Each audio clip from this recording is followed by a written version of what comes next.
इस कार्यक्रम के पुण्यार्चक हैं गुणायतन परिवार। गुणायतन परिवार द्वारा भोपाल में बड़ी सार्थक पहल की गई है, जिसमें बच्चों को संस्कार युक्त और गुणवत्तापूर्ण शिक्षा देने का मौका मिल रहा है। ये बच्चों की व्यवस्था की गई है, जिसमें 6वीं 7वीं के बच्चे इस साल लिए जाएंगे और 11वीं 12वीं और सीए फाउंडेशन के बच्चों को यहाँ रखा जाएगा। ये मेधावी छात्रों को प्रावीण्य के आधार पर उसे प्रविष्टि मिलेगी। पूरे देश भर से प्रविष्टियाँ आएगी। प्रत्येक कक्षा में मात्र 30-30 बच्चों का ही चयन होगा और चयनित बच्चे वे होंगे जो अपनी प्रतिभा के बल पर चुने जाएंगे और उनको एक प्रकार की स्कॉलरशिप दी जाएगी। ये छात्रवृत्ति के तहत पढ़ेंगे। गुणायतन के समाज कल्याण की दिशा में एक बहुत अच्छी पहल है और ये सार्थक पहल है। इसकी शुरुआत भोपाल से हो रही है। ये भोपाल वालों के लिए बहुत गौरव का विषय है। इसके लिए गुणायतन के साथ विद्यासागर इंस्टीट्यूट और सेज और एपीटी, इन तीनों को भी मैं बहुत बहुत आशीर्वाद देता हूँ।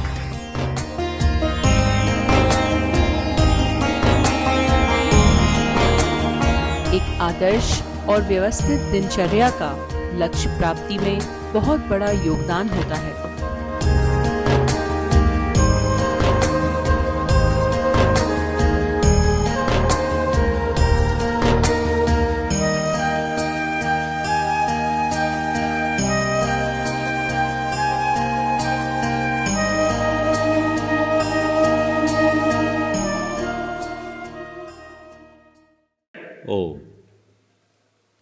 हमारे जीवन में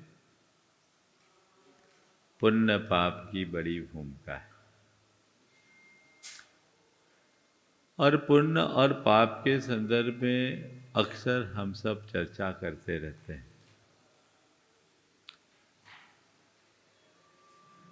अपने देश में कुछ जाने या न जाने, कुछ बोले या न बोले, पर लोग पुण्य और पाप के संदर्भ में तो जानते ही हैं। परंतु पुण्य और पाप के संदर्भ में जो अवधारणाएं हैं, यह बड़ी उथली। काश हम पुण्य और पाप की गहराई को समझ पाएं और उनका जीवन व्यवहार मूलक उपयोग कर पाए, तो हमारे जीवन की दिशा बदल सकती है। हम अपने जीवन की दिशा को परिवर्तित कर सकते हैं। अपने जीवन की दिशा को परिवर्तित कर सकते हैं और एक बड़ा बदलाव घटित किया जा सकता है। विगत दिनों पाप के संदर्भ में मैंने बात की थी। हाँ, आज पुण्य की चर्चा करता हूं। पुण्य को हम लोग दो रूप में देखते हैं। एक भौतिक पुण्य और दूसरा आंतरिक पुण्य। जब कभी भी पुण्य की बात आती है तो प्रायः हमारा ध्यान पुण्य के भौतिक रूप पर जाता है। जो व्यक्ति भौतिक रूप से जितना समर्थ और समृद्ध है, हम उसे उतना पुण्यशाली मान लेते हैं। भाई, इसका तो बड़ा पुण्य है, धन वैभव है, प्रतिष्ठा है, ठाट बात है, नाम है, पहचान है, रसूख है, रुतबा है, या यूं कहें जिसके जलवे चल रहे हो, उसके लिए हम लोग कह देते इसका बड़ा पुण्य है। निश्चित पुण्यशाली जीवों के जीवन में ये बातें जुड़ती है, लेकिन यही पुण्य नहीं, ये पुण्य का बहुत बाहरी रूप है। पर लोक में प्रचलित अवधारणा के कारण सभी लोग पुण्य को इसी रूप में देखते हैं और इसकी ही प्राप्ति के लिए अपना काम करते रहते हैं।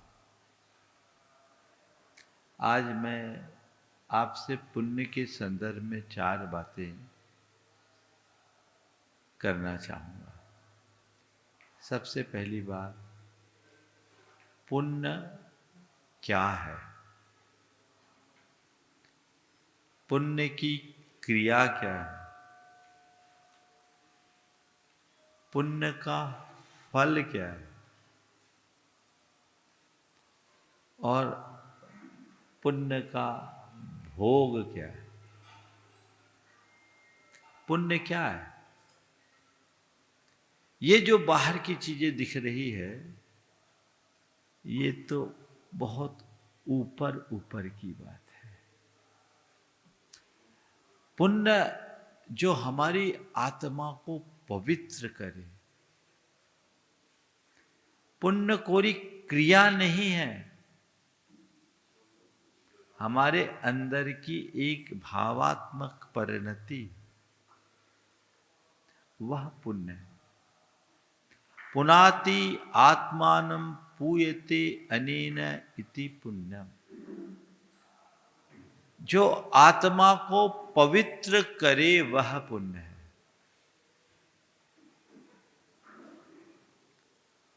हमारे अंदर क्रिया भी 2 तरह की होती है, अच्छी क्रिया और बुरी क्रिया। अच्छी क्रिया के साथ अच्छी भावना जुड़ी होती है और बुरी क्रिया से बुरी भावना। पुण्य वह भाव है जो हमारी चेतना को पवित्र करते हैं, जिसके बल पर हम अपनी आध्यात्मिक उन्नति करते हैं। 2 रूप में पुण्य दिखता है, एक जो भौतिक रूप से समृद्ध बनाता है और एक जो आंतरिक रूप में पवित्र करता है। मैं आपसे 2 सवाल करता हूं। एक व्यक्ति है जिसके पास खूब धन दौलत है, बेशुमार संपत्ति है, यश है, प्रतिष्ठा है, प्रभाव है, और एक दूसरा व्यक्ति है जिसके हृदय में पवित्रता है, विनम्रता है, दया है, करुणा है, सद्भावना है, जो सेवा, भक्ति, दया और परोपकार के रूप में जुटा रहता है। मैं आपसे पूछता हूं, दोनों प्रकार के व्यक्ति में आप किसे अच्छा मानोगे? दूसरे वाले को। लेकिन जब आपसे पूछा जाए कि दोनों में पुण्य किसका है,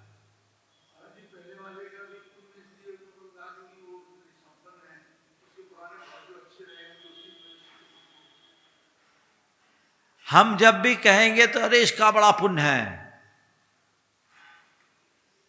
हम लोग एक को पुण्यात्मा कहेंगे और जो धर्मशील व्यक्ति है, अच्छे कर्म कर रहा, उसको पुण्यात्मा नहीं कहते, उसको कह देंगे ये धर्मात्मा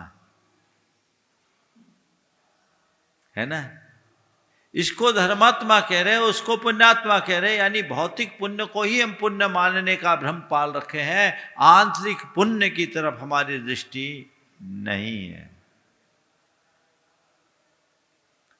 पुण्यशाली वो नहीं जो भौतिक रूप से समृद्ध है, सच्चे अर्थों में पुण्याई उसकी है जो आंतरिक रूप से पवित्र है। आंतरिक पवित्रता हमारे जीवन का मूल लक्ष्य होना चाहिए, ध्येय होना चाहिए, और यही धर्मी की पहचान भी।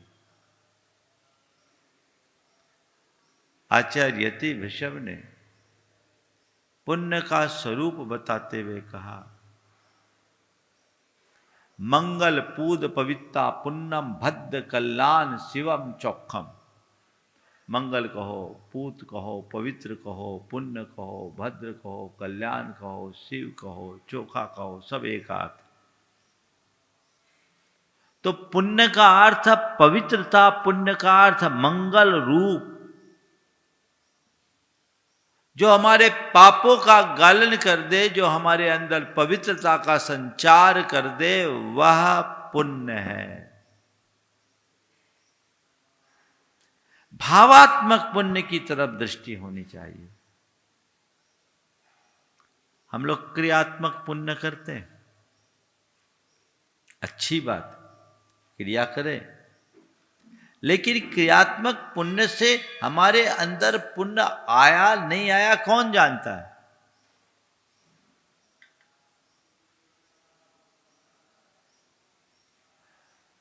पुण्य भी यथार्थ भाव रूप है और पाप भी एक भाव ही है।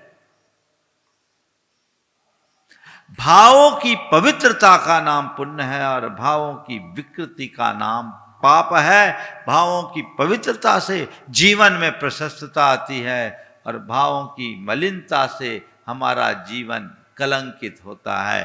अपने जीवन को कलंकित होने से बचाना चाहते हैं तो हमें भावों की पवित्रता को अपनाने का प्रयास करना चाहिए। भावों की पवित्रता, भावों में पवित्रता लाने का प्रयत्न करना चाहिए। हर पल अहोभाव और प्रसन्नता में भरना ही पुण्य का अर्जन है।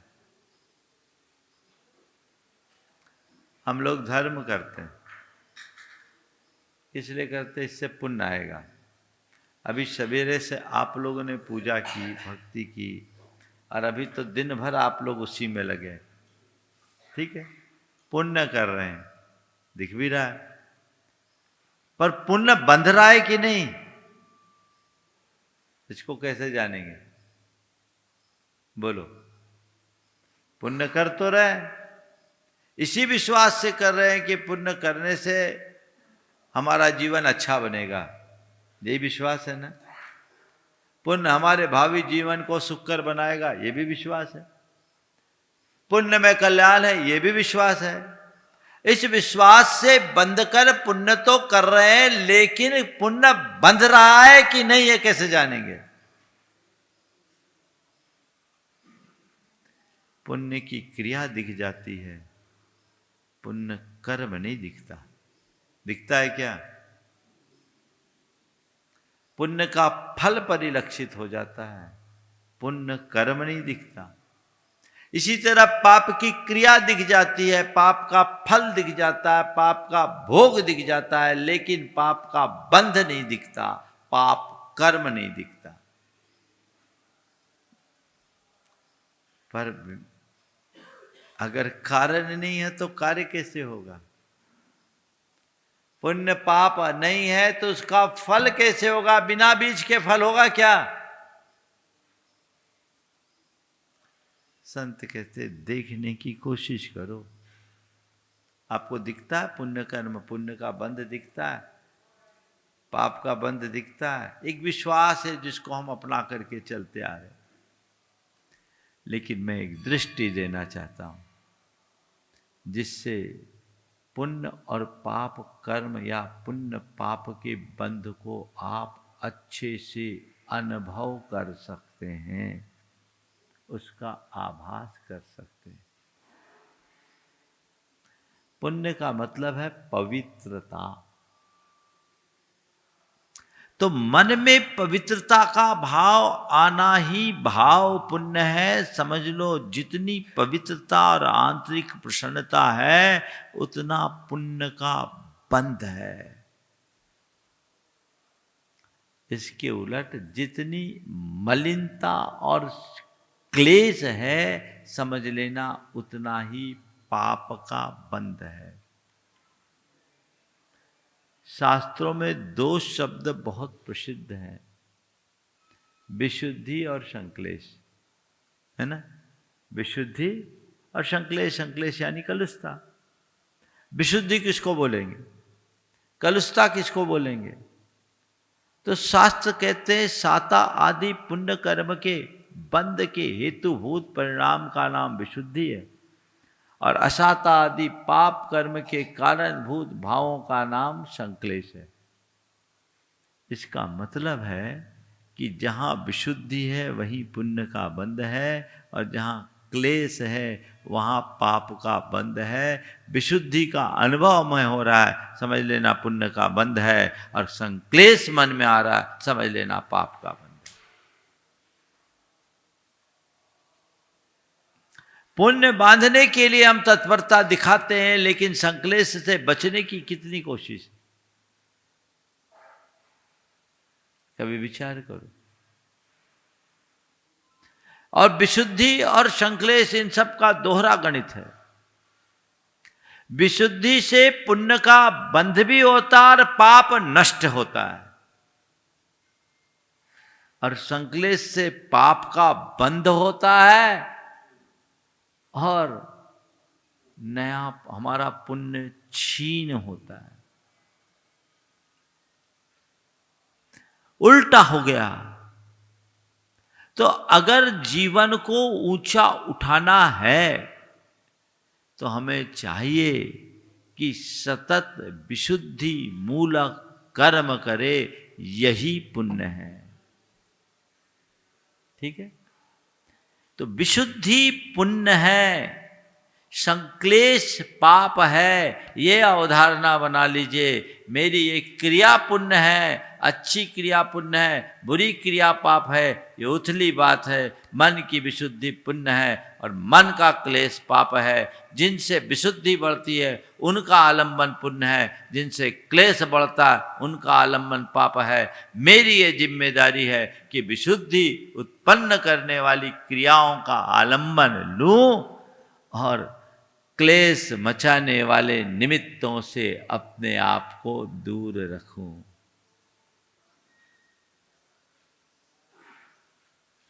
आचार्य कुंद कुंद कहते सु असु भाव पुण्यम पावम च मदम जिन मदम में। सु असु भाव पुण्यम पावम इति मदम।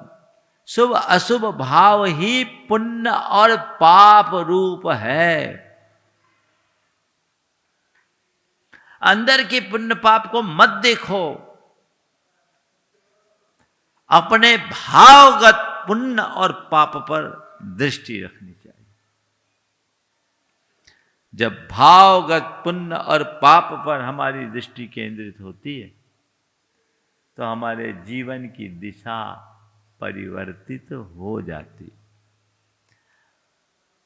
तो पहली बात पुण्य पाप कर्म। अब पुण्य पाप क्रिया,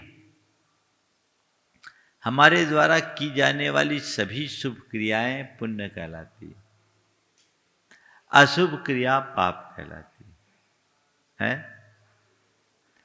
तो हमें क्या करना है? शुभ क्रियाओं का आलंबन लेना और अशुभ क्रियाओं से बचना है। बुद्धिपूर्वक शुभ क्रिया का आलंबन लो, अशुभ क्रिया से बचो। कई लोग कहते अरे पुण्य में ही अटक गए। पुण्य कहीं अवरोध नहीं देता, पुण्य हमारी प्रगति का आधार है। जब तक प्रवृत्ति में जी रहे हो, क्रिया है तो कोई ना कोई क्रिया तो करनी ही पड़ेगी।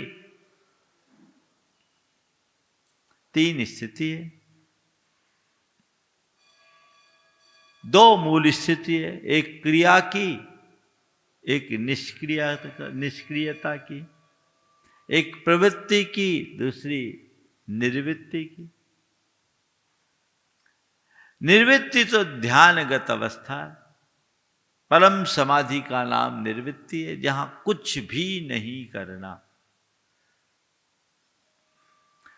जो ध्यान में हो निर्वृत्ति में, और ध्यान से बाहर आया प्रवृत्ति में। अब प्रवृत्ति होगी तो दो होगी, शुभ या अशुभ, तीसरी तो कोई प्रवृत्ति है नहीं। तो शुभ प्रवृत्ति पुण्य रूप क्रिया है और अशुभ प्रवृत्ति पाप रूप क्रिया है। निर्वृत्ति में हो तो तुम पुण्य पाप की क्रिया से ऊपर उठ चुके हो, लेकिन प्रवृत्ति में हो तो अब क्या करना है तय करो। शुभ करोगे तो ठीक है, शुभ नहीं करोगे तो अशुभ होगा। अशुभ होगा तो क्या होगा? पतन होगा। शुभ करोगे तो उत्थान होगा। तो अशुभ में पाप बंधेगा और शुभ में पाप मिटेगा। करना क्या है?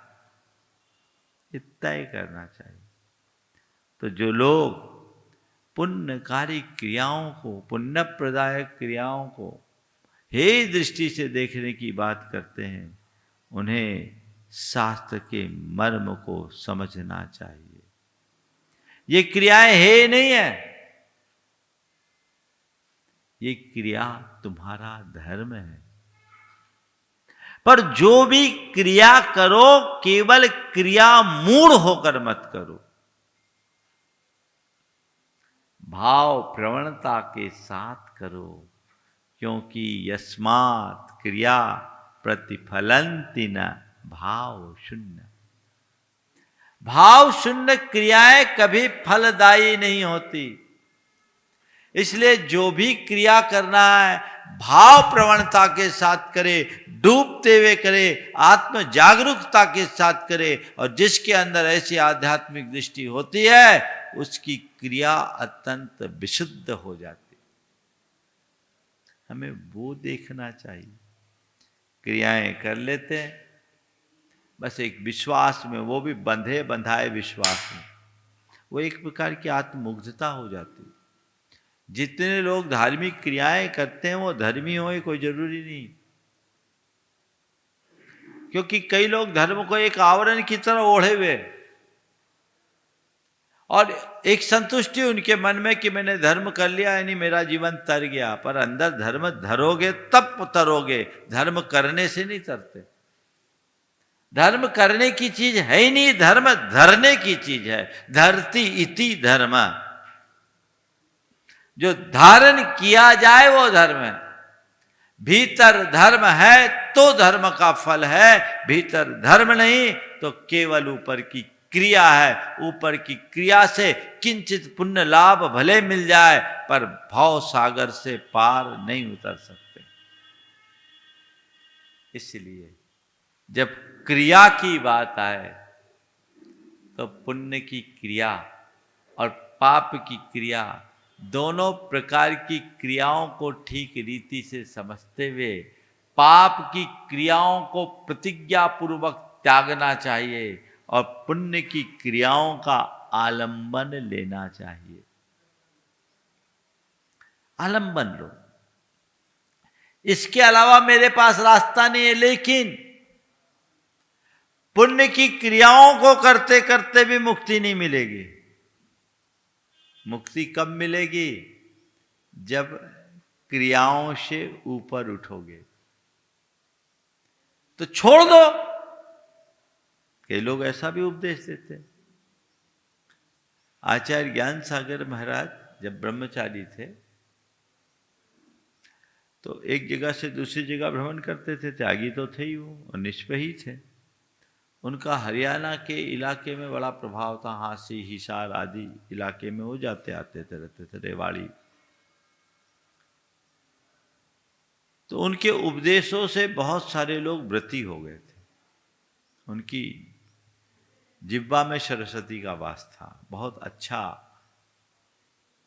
वैदुष्य उनमें था ही, और उनकी वाग्मिता बड़ी अच्छी थी। लोग उनसे बड़े प्रभावित होते थे। कुछ वर्ष तक वो नहीं जा पाए उधर, और एक लंबे अंतराल के बाद जब उधर गए तो वहां का हाल देखकर उन्हें बड़ी पीड़ा हुई। कतिपय शास्त्र वक्ता आ गए और उन्होंने कह दिया बिना सम्यक दर्शन के व्रतों का कोई अर्थ नहीं, और पुण्य भी संसार में अटका देता है, इसलिए पुण्य की क्रियाओं को करने का कोई औचित्य नहीं। उनके बातों में आकर लोगों ने अपने लिए हुए व्रतों को भी छोड़ दिया। ज्ञान सागर जी महाराज जब गए, ये हाल देखा तो उन्हें बड़ी पीड़ा हुई। फिर लोगों को संबोधा, समझाया। तब उन्होंने सम्यक्त सार सतकम नाम का ग्रंथ लिखा। अद्भुत ग्रंथ है, निमित्त नैमित्तिक संबंध है। कालन कार्य व्यवस्था को समझने का इससे श्रेष्ठ कोई दूसरा ग्रंथ नहीं होगा। आप लोग जरूर इसका स्वाध्याय करें। अद्भुत ग्रंथ है और बड़ी सामान्य भाषा में लिखी। उन्होंने मूल भी लिखा और उसकी टीका हिंदी में भी उन्होंने अच्छी विवेचना की। तो कहने का तात्पर्य है कि एक धारा ऐसी है जो कहते पुण्य की क्रिया भी कुछ नहीं रखा। मान लिया कि जब तक क्रिया है यानी प्रवृत्ति है तब तक संसार है। ध्येय तो निर्वृत्ति का ही होना चाहिए, लेकिन निर्वृत्ति में जाने के लिए भी तो हमें प्रवृत्ति का आलंबन लेना पड़ता है। बोलो, बगल में एयरपोर्ट है, दिन भर में कितनी फ्लाइटें आती जाती है। फ्लाइट उड़ती कहाँ है? फ्लाइट उड़ती कहाँ है? आकाश में। लेकिन आकाश में एकाएक चले जाती क्या? आकाश में जाने के लिए उसको क्या करना पड़ता है? कहाँ चलना पड़ता है? रनवे में दौड़ना पड़ता है। तो रनवे में दौड़ना तो फ्लाइंग नहीं है ना। अगर रनवे में ही दौड़ते रहे तो क्या होगा? वो कार बन जाएगी, फ्लाइट थोड़ी होगी। लेकिन रनवे में नहीं दौड़ना, हमको तो सीधे उड़ना है। फ्लाइट के लिए संभव है क्या? हाँ, आकाश में जाने के लिए हवाई पट्टी में दौड़ना होगा। तो मैं कहता हूं, आत्मानुभूति के आकाश में उड़ान भरने के लिए, आत्मानुभूति के आकाश में उड़ान भरने के लिए दिगंबरत्व की हवाई पट्टी पर रत्नत्रय के 3 चाक के सहारे उड़ना पड़ेगा। दौड़ो, प्रजा का आलंबन लेना ही पड़ेगा। बिना पुण्य की क्रिया के आलंबन के आप ऊपर उठ ही नहीं सकते। और पुण्य की क्रिया का केवल आलंबन ही नहीं लेना होगा, पाप की क्रिया को प्रतिज्ञा पूर्वक त्यागना भी पड़ेगा। क्या करना पड़ेगा? पाप की क्रिया को प्रतिज्ञा पूर्वक त्यागना पड़ेगा। जब कोई मोक्ष मार्ग में आगे बढ़ते हैं, महाव्रत लेते हैं। महाव्रत क्या है? 5 पापों का प्रतिज्ञा पूर्वक त्याग। मैं 5 पापों का प्रतिज्ञा पूर्वक जीवन पर्यंत के लिए परित्याग करता हूं और 5 महाव्रतों को अंगीकार करता हूं। ये प्रतिज्ञा ली जाती कि नहीं? तीर्थंकर परमात्मा भी लेते हैं कि नहीं? हाँ, पर जब तक व्रत ही पालते रहेंगे तो आत्मा में थोड़ी डूब पाएंगे। तो पाप के त्याग की प्रतिज्ञा तो होती है, पर किसी ने कहा कि नहीं, अब मैं पुण्य का भी त्याग कर रहा हूं। बोलो, मैं महाव्रतों का त्याग करता हूं, क्योंकि ये भी एक क्रिया है। ऐसा कोई उपदेश है? कहीं नहीं। क्योंकि महाव्रतों का त्याग करते ही तुम पतित हो जाओगे। महाव्रत जीवन पर्यंत के लिए अंगीकार किया है। महाव्रतों का त्याग नहीं, व्रतों के विकल्प से ऊपर उठा जाता है। मैं मुनि हूं इस भाव से ऊपर उठा जाता है। मैं व्रती हूं इस भाव से ऊपर उठा जाता है। जब आत्मा में डूब गए, न तो कोई व्रत है, न अव्रत है, न मुनि है, न अमुनि है, न व्रती है, न अव्रती है, न संयम है, न असंयम है। वहां जो है सो है। न भी हो अपमत्तो न पमत्तो जान गोद जो भावो एदम एवं भरंति शुद्धम नादा जो सो दुसोचेवा। ओम वहीं से करिए। आत्मा जो है सो है, ये भाव आता है। तो किसके लिए? जो सब प्रकार के विकल्पों से ऊपर उठ गया। आचार्य कुंद कुंद कहते, अपान मपना खलु रुंधि दून दो पुण्य पाव जोगेशु अप्पा अपम मिर्वो इच्छा विरदोदु अन्नम्मी। अपनी आत्मा को आत्मा के द्वारा जो पुण्य पाप की क्रियाओं से ऊपर कर लिया, सब इच्छाओं से मुक्त हो गया, उसकी बात। तो पुण्य की क्रिया को छोड़ना नहीं है, पुण्य की क्रिया को बुद्धिपूर्वक स्वीकारना है। कब तक के लिए स्वीकारना है? जब तक अपने में डूब ना पाओ। कब तक? जब तक अपने में डूब ना पाओ। जब अपने में डूब जाओ तो बात ही खत्म। सीढ़ी पर चढ़ते हैं, सीढ़ी का आलम्बन लेते कब? छत पर चढ़ने के लिए ना, तो सीढ़ी में पैर रखा जाता उत्साहपूर्वक। मुझे सीढ़ी का आलम्बन लेना है। छत पर जाने के समय सीढ़ी छूटती है कि छोड़ते हो? अपने आप छूट जाती। तो पुण्य की क्रिया आलंबनी है, उसे आदर और उत्साह पूर्वक अपनाया जाता है। उसके बल पर मोक्ष मार्ग प्रशस्त होता है। अब सवाल है, पुण्य पाप का फल। बीच में ले लेता हूं पुण्य पाप का बंध, फिर आखिरी में फल और भोग इकट्ठे कर। पुण्य पाप का बंध। महाराज बंध तो बंध है, तो मोक्ष मार्ग में आगे बढ़ोगे, पाप के बंध से तो बचा जा सकता है, पुण्य के बंध से बच ही नहीं सकते। पुण्य के बंध से कोई बच ही नहीं सकता। जैसे जैसे आपकी भाव विशुद्धि बढ़ेगी, उत्तरोत्तर पुण्य का बंध बढ़ेगा। और साधना की प्रगति का आधार है विशुद्धि, और विशुद्धि का फल है पुण्य, पुण्य का बंध। अनंत अनंत गुनी विशुद्धि बढ़ती है गुण स्थानों में, और जितने ऊपर आपकी विशुद्धि होगी उतना अधिक पुण्य का बंध होगा। इसे कोई रोक नहीं सकता। पाप छूटता जाता है, पाप का बंध रुकता जाता है, और पुण्य का बंध उत्तरोत्तर बढ़ता बढ़ता जाता है। तो जब पुण्य का बंध बढ़ रहा है तो आप रोक कैसे सकते हैं? पुण्य का बंध रोकना है तो एक ही उपाय, संकलेश करो। और संकलेश करोगे तो क्या होगा? पुण्य का बंध रुक जाएगा।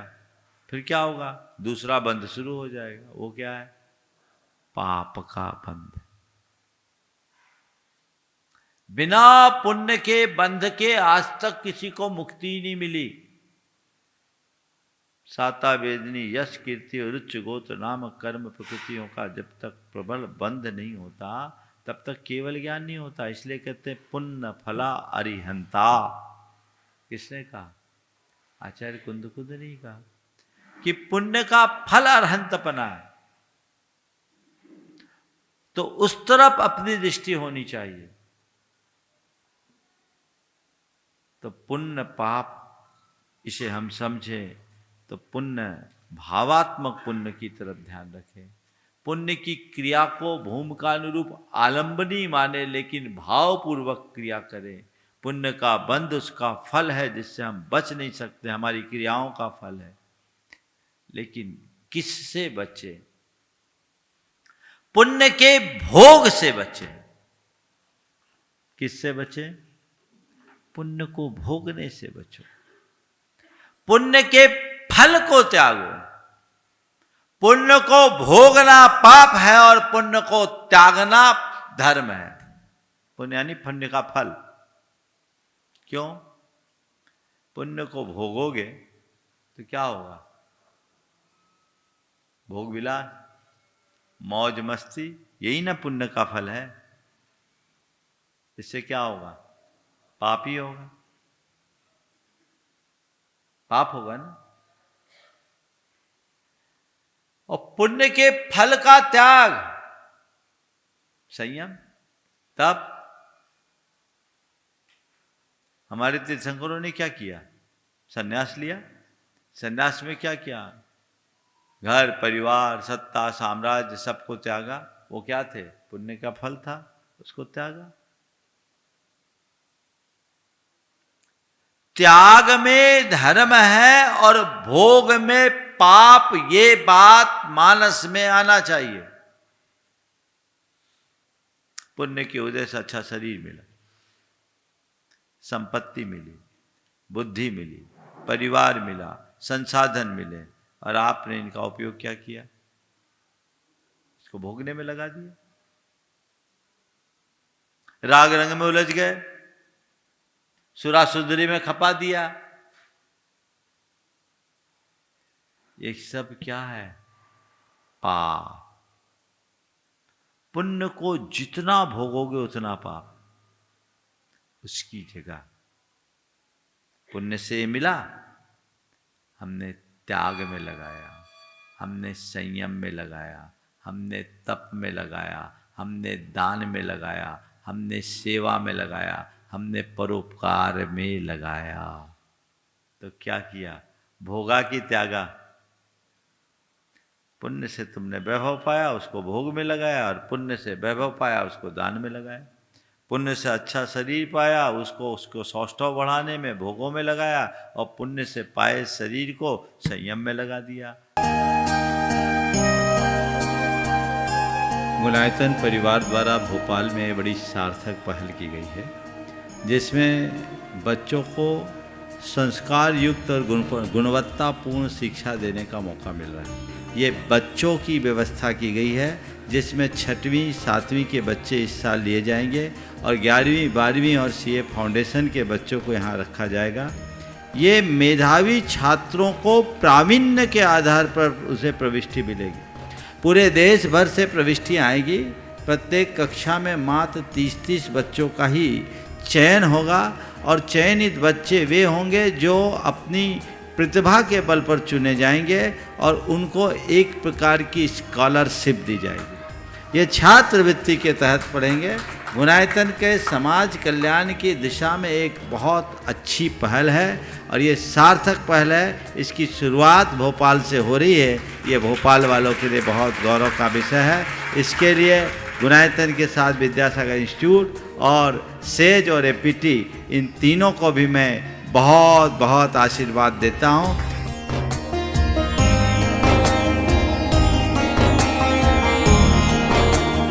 एक आदर्श और व्यवस्थित दिनचर्या का लक्ष्य प्राप्ति में बहुत बड़ा योगदान होता है।